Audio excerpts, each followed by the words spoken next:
Dear online visitors, welcome here at the live gallery talks at Stedelijk Museum Amsterdam via Facebook. We're live on the gallery of Dream Out Loud, the exhibition which is currently open in the Stedelijk Museum Amsterdam, together with Helmut Smits. Helmut, welcome. Thank you. We're here in front of one of your installations. Maybe it's good that you just start explaining, what do we see? What is this?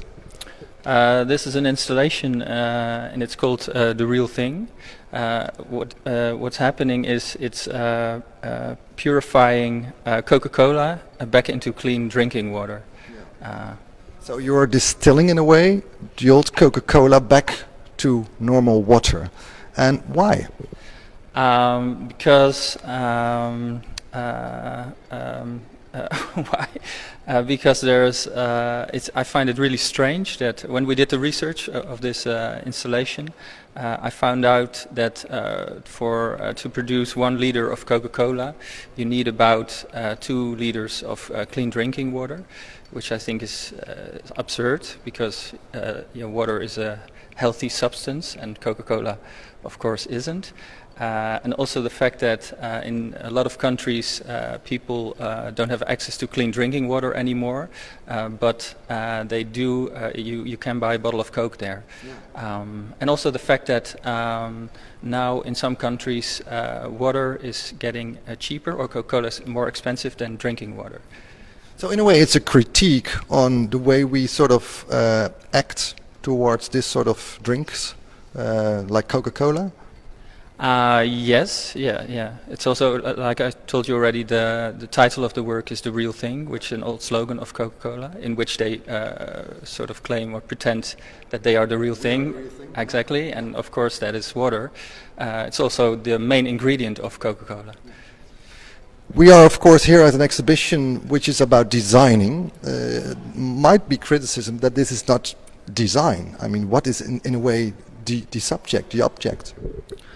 Well, for me it's not really about the design, but more about the idea. It's to let people think about how we human beings create the world around us, and to let them think about all these things that I just explained you, that you need 2 liters of good drinking water to make 1 liter of Coke, which is absurd. So to open a debate, to be, to make people aware of what's actually happening when you drink Coca-Cola. Exactly, because I think a lot of people don't know this, and it's a really simple idea. Most of my works are. Have a look, because I think it's good that we look more into depth about what you have been doing. It's a laboratory sort of structure you've made. Yeah, it's basically a simple distilling installation. So the Coca-Cola is boiled in the bottle. So for the visual effect also, that you see here, you have the Coca-Cola, and then here you get clean drinking water. So it's a distilling, and in the end you have active coal, which takes out the minerals and some other stuff. And we see some other sort of water. Yeah, this is a mineral salty substance, which you need to add in the end, because if you distill water. Or if you distill anything and it becomes water, then it's not safe to drink if you would drink large amounts of it. I understand. Tom, please come a little bit closer, because we also see it's been really stirring around. That was necessary in your installation to do? Well, I'm not a chemist, but people that helped me make this installation. It's just it's the stirring. It's a magnet inside of the Coca-Cola which steers the Coca-Cola, because the Coca-Cola is boiling to sort of ease it a bit. So and we see the plate is getting hotter and hotter. It's about 120 degrees Celsius right now. Yeah. What is the normal temperature when Coca-Cola is really starting to boil? I don't know actually. I just put it on 120, and this is silicon oil. Yeah, the silicon oil is boiling, and this makes the Coca-Cola boil as well. Oh, we have a question. That's great. Okay. Sina wants to know: is this Coke produced somewhere specific? Aha. Have you found Coca-Cola from somewhere around the globe? In Amsterdam? I just bought it, but I know that like 90% of all the Coca-Cola which we consume in the Netherlands is made from a well, which is really good water in the southern part of the Netherlands. So this is a famous well, the Dongert, or I forgot the name, but it's a famous well with really nice water. So We make Coca-Cola. in this case, you bought Dutch Coca-Cola, which uses the water from an original Dutch water well. Yeah, exactly. Okay.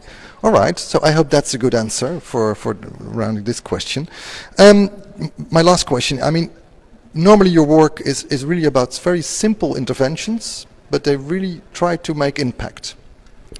Yeah, I always search for really simple, honest, funny, thought-provoking ideas, and then I make them. So it can be in any medium. So sometimes, yeah, it becomes like a chemist thing, but it can also be a movie or song or sculpture or whatever. So for you, do you consider yourself to be an artist, a designer? How do we have to look at it? I think I went to art school, so I'm an artist. But like I said, I work from concepts. So sometimes it becomes a design piece, something that you can use, and sometimes it's more like a sculpture or like a statement, or can be anything. So what does it mean for you to use the term social design? Because that's normally sort of stamped upon this sort of work. Do you consider yourself to be a social designer? No, I don't really think about these things. That's for other people to. Okay, it's not about what you make. You say, okay, let people just make their own definition out of it. Yeah. Okay. Well, let's go to the other gallery, because Helmut has made two sort of installations here in het Stedelijk Museum Amsterdam. We walk our way to the 1 meter project. Yes. Okay, let's go and have a look.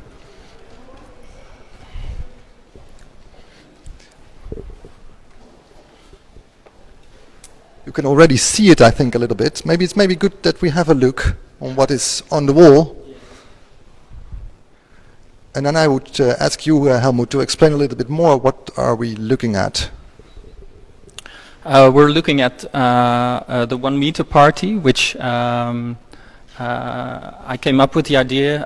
I went to the consultatiebureau. I don't know the English word for it, but in the Netherlands. Information office for pregnant women and fathers who are going to have a child to check out. And after the child has been born, you will have to come regularly to check the child as well. Yeah, exactly. So I went one day with my son, and then they measured him, and he was, I believe, 89 centimeters. So then I thought, wouldn't it be nice to throw him a party when he's exactly 1 meter? So we have to wait for like a month or so. And then I invited some friends and a photographer that I work with regularly, and also some kids from the neighborhood, and we threw him a party. So you can see on these photographs, these are taken. It's maybe good to have a closer look. At first, we really start measuring the boy, which is actually 1 meter in Lego blocks. Yeah, I used Duplo because it's something that the kids play with, and we did all these other things.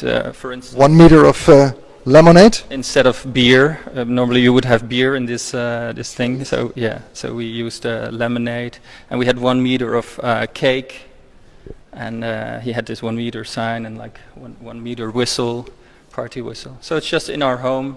And what did your son thought about it? What was his response? He felt really special. Yeah. Because he was probably the first kid to have a 1 meter party. Yeah. And the interesting thing, of course, is you're 1 meter not only on one day. I mean, I can imagine you grow a little bit by day, but you stay 1 meter maybe for about 10, 12 days alone. Yeah. You have had this party for quite a while. Well, it was just 1 day, but you could have, of course, like you said, it's true. You could have do it for 12 days, or the amount that. But what I also find nice about it, that normally you would, when you become 1, you become 2, 3, 4, you have your birthday every year, but you only become 1 meter one time in your life. Well, you shrink maybe a little bit, but you never come back. On the other hand, there is, of course, a small amount of people on the globe who will never reach 1 meter. Yeah, maybe they should have a 50 centimeter party then. Or, yeah. So the whole idea behind it, to me, it's a sort of social intervention in a way. Maybe it also makes people think about the sort of way we celebrate annual celebrations. Why are we actually doing it? Is that the sort of debate you want to open with this sort of project? I'm not sure. I just wanted to make this work. I had this idea, and I have a lot of ideas, and I just start doing it. Yeah, they have to be out there. They have to be created. That's the fun of it for me. I understand you have also executed a sort of bigger party in Japan based upon this idea. Yeah. I put this online, and then my work goes a lot on blogs and stuff like that.